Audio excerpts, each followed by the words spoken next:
You ask Tiger to solve. This deals with linear equations with one unknown. The final result is x equals 6. Let's solve it step by step.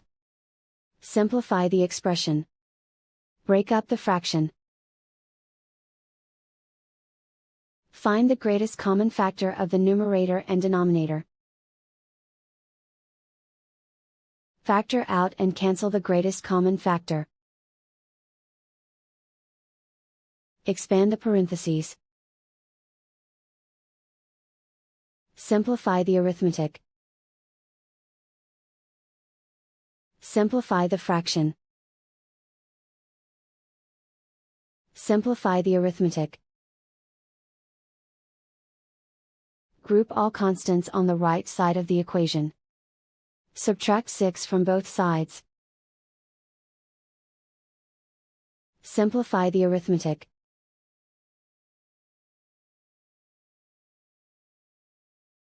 And so the final result is x equals 6.